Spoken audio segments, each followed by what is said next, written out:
good to be together this morning, and we're glad that we have this opportunity to come and share, and we're thankful for our visitors this morning. We are glad that you are here as well. There are a couple of things we want to mention before we get into our lesson.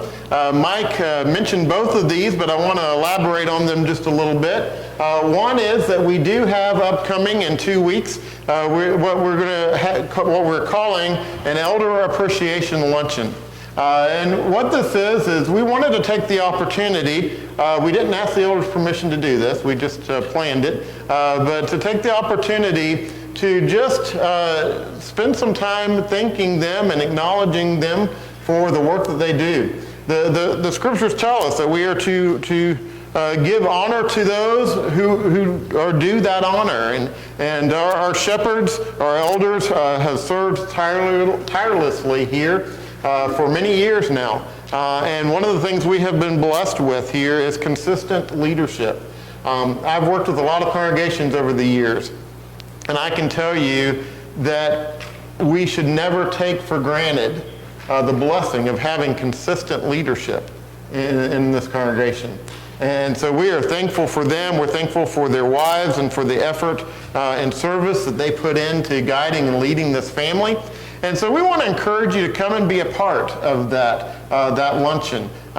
We have a couple of sign-up lists in the foyer. If you plan on attending, we ask that you sign up because we are going to be providing the meats for that. And we need to know how many, also to how many to set up for. But also, if you are interested in helping provide food, we are asking for certain items.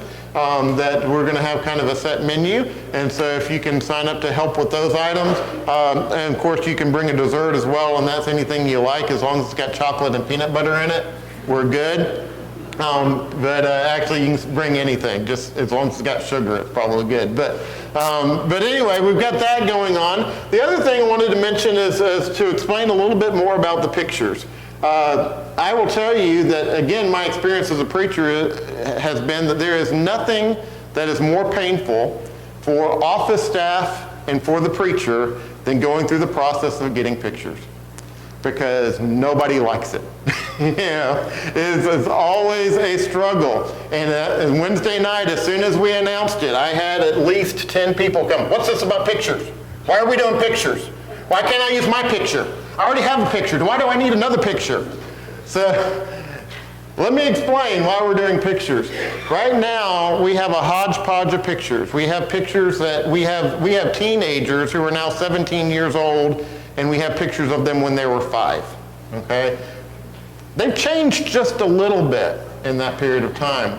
And also, some of us, though we don't want to acknowledge it, have aged. In the time period since we had our pictures made. We don't look the same, but with the hodgepodge of pictures, we also have a hodgepodge of sizes. We have a hodgepodge of backgrounds. We have all kinds of different stuff. And we need, for the new directories we're wanting to do, we've got a program that will set that up. We need uniform sizes for that. We also need uniform backgrounds. So we're asking everyone to please get your picture made again, to get it made here rather than to have to bring in your own picture. I know some of you like special poses, you like special colored backgrounds, you have your things. Some of you want your pictures made. I had somebody say, will they stand on a chair because I look better if the photo's done from up high? I know we have our stuff, but we're going to have kind of a uniform set. And so if you look in your bulletin, you will kind of see a schedule there of when you can have your pictures made. The secretary's office is located as you go down this hall here. It's the first door you see. That's where the pictures are going to be made. So after services, just look down there, see if there's a long line, pop in there. She's going to be there. It'll take 2 minutes to get your picture made, and you can be on your way. And the pain will only last for a very short time. So please help us out with that. Again, I know I can look out and I see the faces. So I know it's not fun, but it's not fun for us either. But it's something that's important, so we ask you to help us with that. As we get into our lesson this morning, that last announcement kind of fits in with this first point, and that is that pain is a reality of life. trouble in life is certain. We are going to deal with trials. We are going to deal with things that make us uncomfortable. We are going to deal with things that we struggle with in this life. That is just the reality of life. It is part of what comes with living in a broken world. Jesus addressed it this way to his disciples in John 16 and verse 33. John 16 and verse 33, Jesus says, I have said these things to you, that in me you may have peace. In the world you will have tribulation. But take heart, I have overcome the world. Jesus here tells us, first of all, that he brings us peace. He brings us a relationship, but that we're going to have trials in this world. We're going to have difficulties. We are going to have struggles. That is a fact of life in a world where sin reigns and sin is involved. But the question that I really want us to consider this morning is, what happens when tragedy or struggles or trials strike in my life? We talked about this a little last week. What do we feel? You know, obviously the answer is not going to be the same for everyone. We're going to go through different emotions. We're going through different feelings. But one of the things that often comes in our lives is we ask this question of why me? Why is this happening to me? Why is this happening to me now? What have I done to deserve this? Why should I have to go through these trials? Why should I have to go through these struggles? Again, the question comes in different forms, but it all boils down to the same. These are why me questions. And as we go back to the statement of Jesus in John 16 and verse 33, notice what he says here. He says, I've already told you these things, and I've told you these things so that you can live a life of peace. But then he says, yes, you're going to have trials. You're going to have struggles in this world. But take comfort in knowing that I, Jesus Christ, have overcome this world. In other words, Jesus says, I've overcome the trials. I've overcome the difficulties. And so notice here, though, that as he says this, Jesus does not say, if you have tribulation, if you have trials, or you might face some trials in your life. What does he say? He says, you will have tribulation. You will face trials in your life. They are going to come. And so that leads us into, how do we find our way through all those struggles? How do we find our way through the questions? Last week we talked about the question of why do bad things happen to good people? Well, how do we find ourselves through all of these why questions in our lives? I don't know if you have ever been fascinated by tunnels, but I have. Over the years, tunnels have always fascinated me. I've always, I've thought a lot about them over the years because they scare me to death. You know, I don't like them. One of the reasons why I don't like traveling up in the mountains is because you typically have to go through tunnels. And I'm claustrophobic, so tunnels are not my friend. But do you know what I always look toward when I go through a tunnel? I always look for the light at the end. Because as soon as I see the light at the end of that tunnel, I know I'm going to be okay.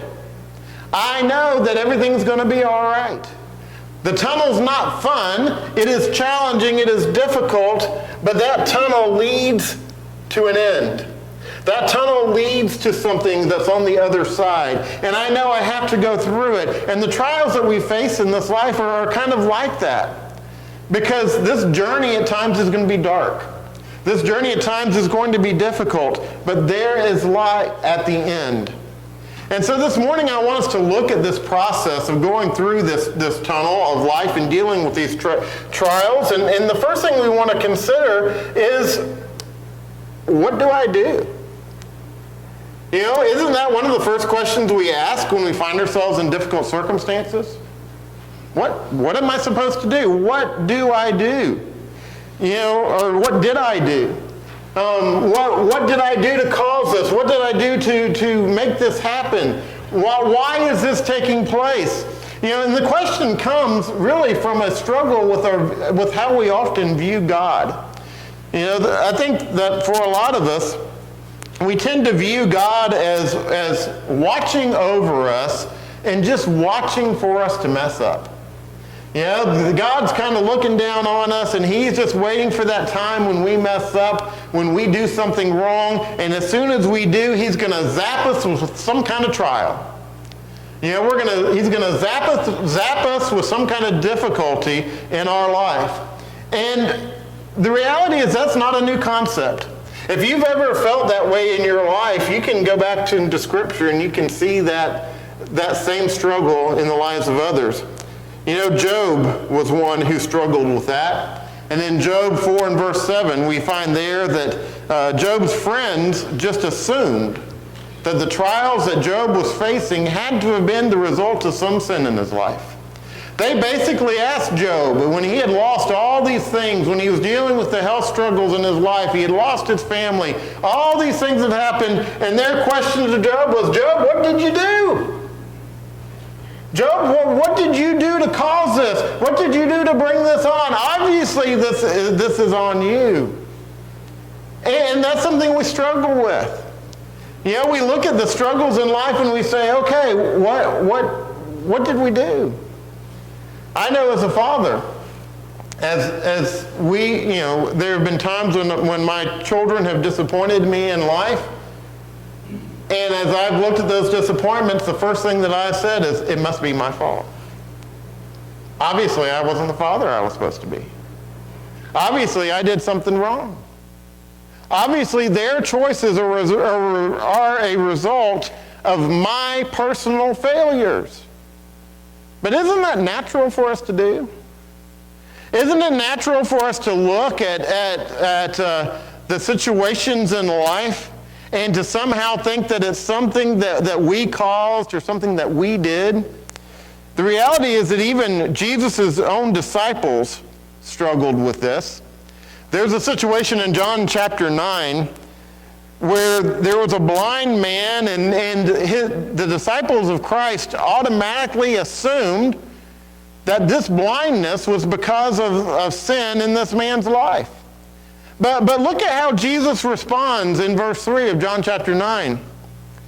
It says, Jesus answered, "It was not that this man sinned or his parents, but that the works of God might be displayed in him."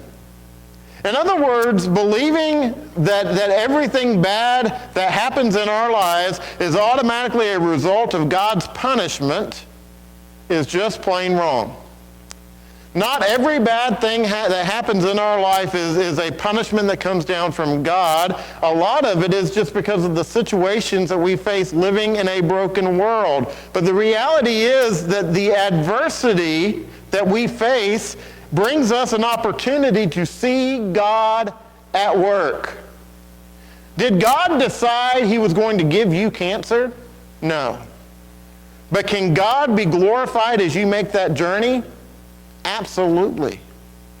Did God decide that your spouse was going to disappoint you and hurt you and possibly leave you? Did God make that decision? No. But can God be glorified as you make the journey through that trial? Absolutely he can. Can the power of God be revealed as you walk through that trial? Absolutely it can. Did God decide that your boss was going to lay you off? No, God didn't decide that. Economics and politics decided that. But does that mean God can't be glorified through the process that you go through that trial? You see, adversity gives us the opportunity to see God at work, to see God working and moving in our lives, and to glorify him as we go through that journey. And so when I look at adversity From my own point of view, what's going to happen is I'm just going to have a pity party.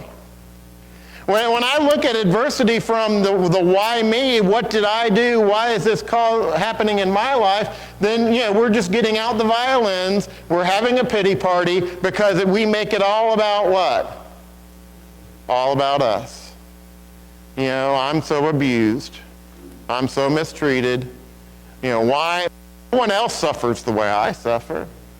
No one else has been abused the way I've been abused. No one else has had to go through the things that I've had to go through in my life. And we just get out that violin and we play it because we're focusing completely on ourselves. But on the other hand, when I look at the difficulties that I face in life from God's viewpoint, from God's vantage point, I see those adversities not as an obstacle, but as an opportunity for God to work in my life, for God to move in my life. There was a number of years ago, my wife and I went through the tragedy of loss.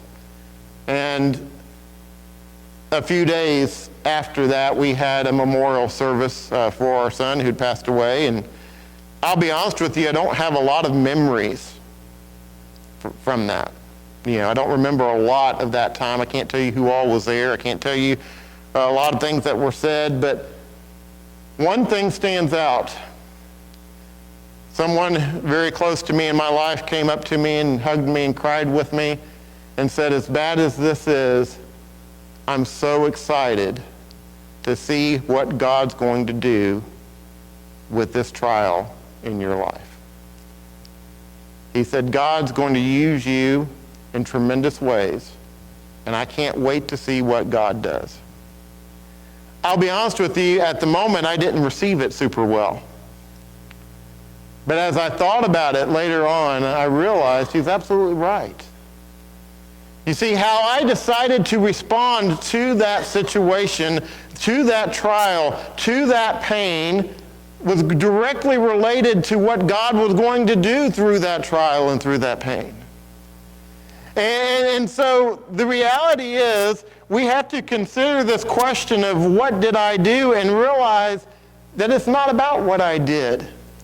Now, there are some trials in life that are directly resulted or a direct result of our choices. But even those, that's not the issue. The issue is, what is God going to do as I make this journey, as I go through these trials, as I go through these difficulties in this life? But then there's another part of this tunnel that we often go through. And that is, I don't want to go through these trials because I just want to be like everybody else. I don't want to have to deal with this particular trial. I don't want to have to deal with these particular issues in life because I just want to kind of fit in and be like everybody else. No one else has to deal with the trials that I have to deal with. When I think of this, I always go back to Hannah. And if you have your Bibles, I encourage you to turn to 1 Samuel chapter 1. Is where we'll be for the rest of our lesson. Hannah, we find here in 1 Samuel chapter 1, she was a woman who was deeply depressed. She was deeply distressed, so much so that it says that she wept bitterly, 1 Samuel 1 and verse 10. She was brokenhearted. Now, what could possibly be so painful? Well, Hannah was married to a man by the name of Elkanah. He was a God-fearing man who loved the Lord. And she was one of two wives. Elkanah had two wives, and so she was one of two, but she was barren. She was not able to have children. And so I want us to walk through, beginning in verse 2, let's walk through part of the situation here. It says, he, referring to Elkanah, had two wives. The name of the one was Hannah. The name of the other was Peninnah. And Peninnah had children, but Hannah had no children. Now this man used to go up year by year from his city to worship and to sacrifice to the Lord of hosts at Shiloh, where the two sons of Eli, Hophni and Phinehas, were priests of the Lord. On the day when Elkanah sacrificed, he would give portions to Peninnah, his wife, and to all her sons and daughters. But to Hannah, he gave a double portion because he loved her, though the Lord had closed her womb. So let's stop there for a moment and look at what's happening. You have Elkanah, he's married to two women, Peninnah and to Hannah. Peninnah has been blessed with a number of children. She has given him a nice, good-sized family. But here you have Hannah. She is barren. She's not able to give to provide any children to him. But it makes the point here. He's going to worship God, to offer up sacrifices. And there, the fruits from that sacrifice, he gives what is due to Peninnah and to her children. But then it says he gives a double portion to Hannah. And he gives that portion to Hannah as a symbol of his great love for her.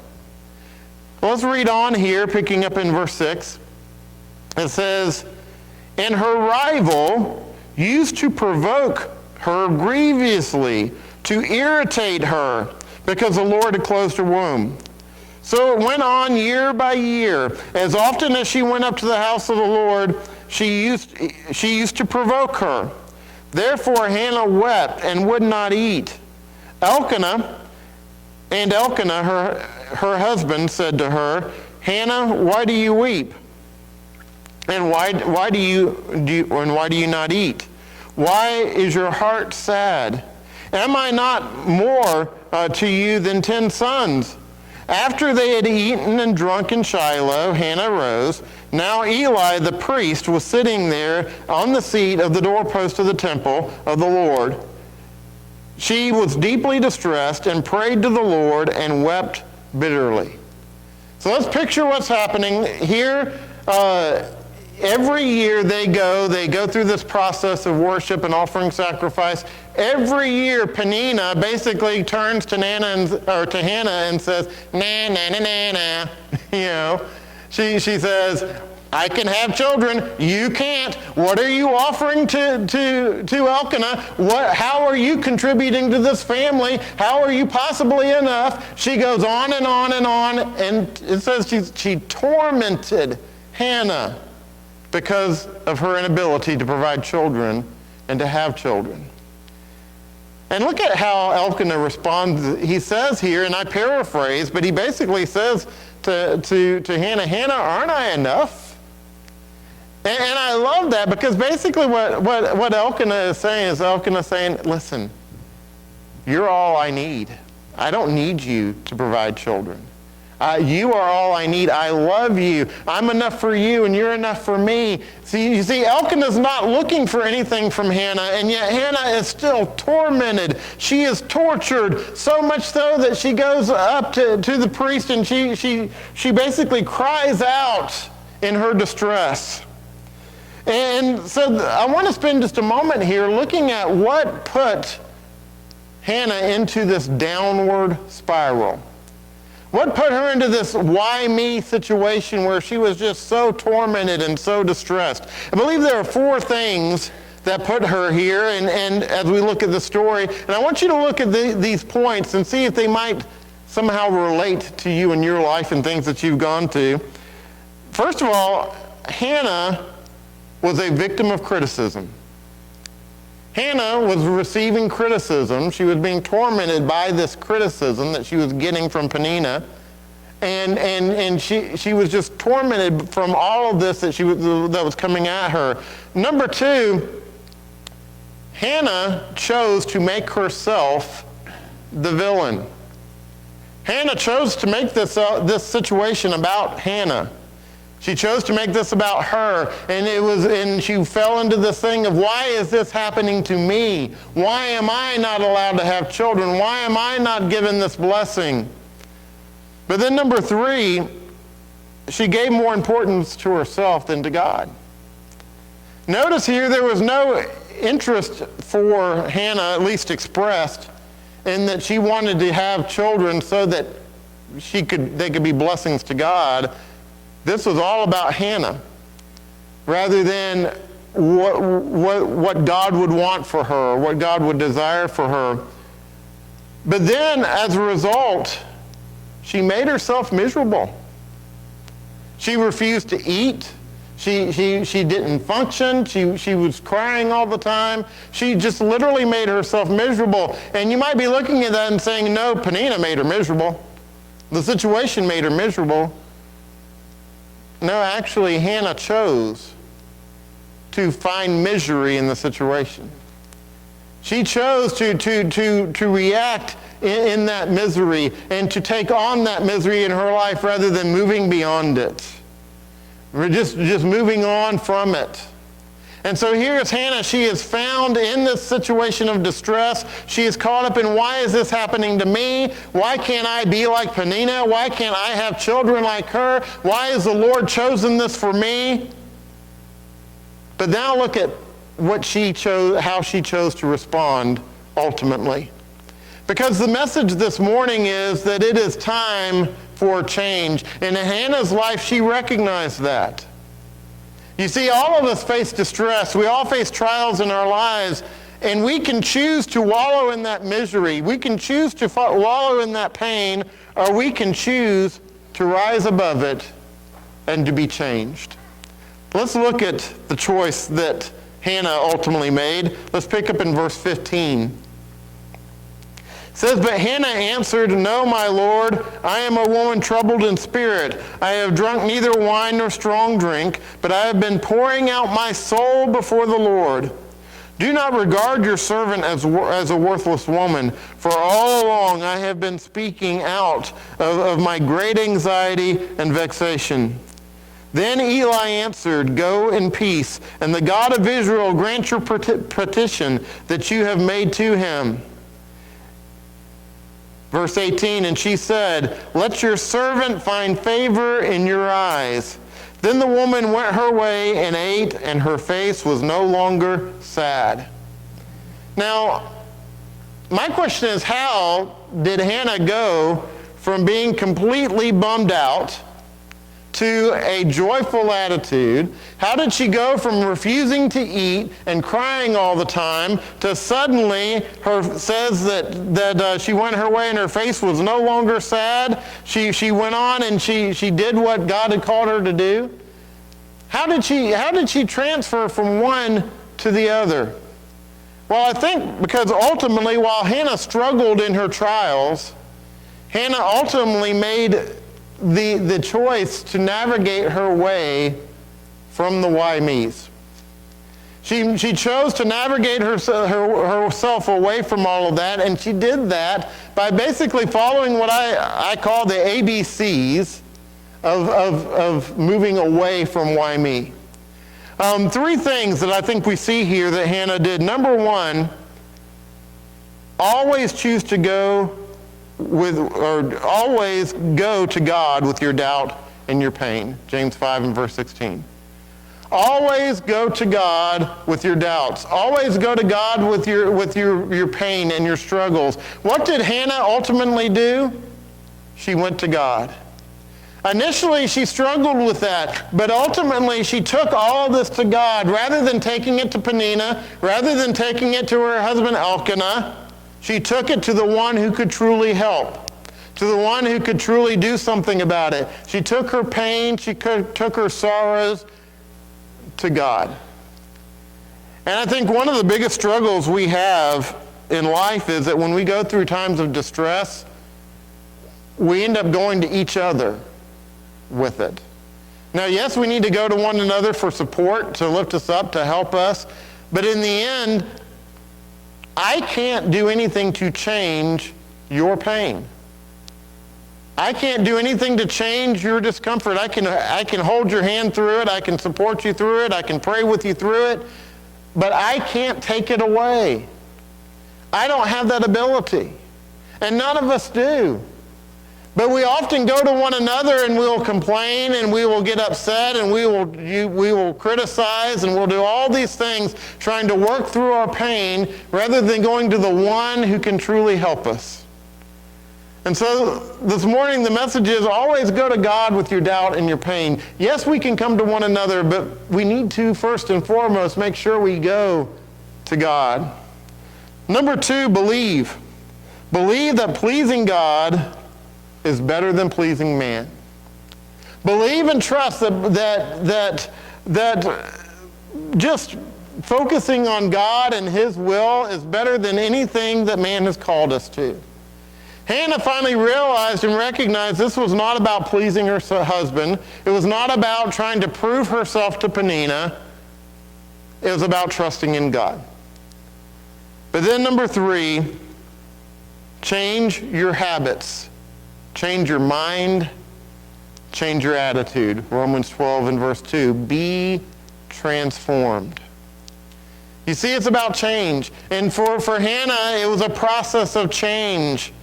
She went away not with the promise realized. She went away from that situation being told that God was going to hear her prayers. God was going to answer her prayers. But they hadn't been answered at that moment, and yet that was okay. She did not need her prayers answered at that moment. She needed to know that God heard her. And when she was given the assurance that God heard her, she went away and was joyful. The message this morning is we're not always going to see the answers right in front of us, but do we trust God and know that He hears us? And so it's about changing our habits, changing our mindsets, and ultimately changing our attitude and just trusting in the Lord. You know, Hannah did not adapt to the situation. But Hannah was transformed by it. Hannah was ultimately changed. And we see evidence of that as we look to chapter 2, and we see Hannah's psalm of thanksgiving that she offers, and this is where I want us to close this morning. But let's consider the words of Hannah in the first 2 verses. It says, "And Hannah prayed and said, my heart exalts in the Lord. My horn is exalted in the Lord. My mouth derides my enemies because I rejoice in your salvation. There is none holy like the Lord, for there is none beside you. There is no rock like our God." Now she goes on there, but I want to encourage you to focus in there on her statement in verse 2. You see, Hannah walked through her distress, and she was transformed by it in trusting in God. And Hannah made a statement there that is something that you and I need to focus on every day. There is none holy like our Lord. There is none besides Him. And there is no rock like our God. Why do we go through trials? We shared a little bit last week as to the whys, but the reality is we're never going to know the specifics to that. We're never going to fully understand. Why is it that we seem to face those trials? Do you know that every one of us in here is the most tormented person in the world? When we look at it from our vantage point? You know, I can easily look at my life and I can say, oh, well, nobody suffered like me. No one's dealt with loss like I've dealt with. And when I look at it from my vantage point, that's what it looks like. But it's not the reality. It's not the reality in my life. The reality is that every one of us suffers. Every one of us goes through trials. And if we just recognize that there is no one who is more holy than our God, there is none besides our God, and there is no rock that exists. In other words, no support, no foundation that exists in this world like our God. And so we can get caught up in the why me's and why now and why this way, or we can just trust that God is good all the time, and that God is with us all the time, and that God is providing for us all the time. And just trust. You know, as we navigate our way through, the light that we see at the end of that tunnel, that is going to be God. That's going to be our relationship with him. And that's what we look to. You know, this world is not our home. We're here on a journey. We're going through a tunnel. The light at the end is always Jesus. It's always that relationship. And that's what we look to. The author and the finisher of our faith. Our hope. You know, I think of the story of Stephen as he was being stoned by people that he knew. He was being stoned by people that he had probably gone into the synagogues with, people that he had worshiped with, people he had studied with, and now he is there and people, they are hurling stones at his body. And what does Stephen do? Where does he look? He looks to heaven. He looks to the one who can give hope. He looks out of the tunnel, and he looks to true help. That's the message for us today. It's not about the why me's. It's about navigating through and finding hope, finding help. This morning, if you're subject to invitation, we encourage you to come as we stand together and as we sing.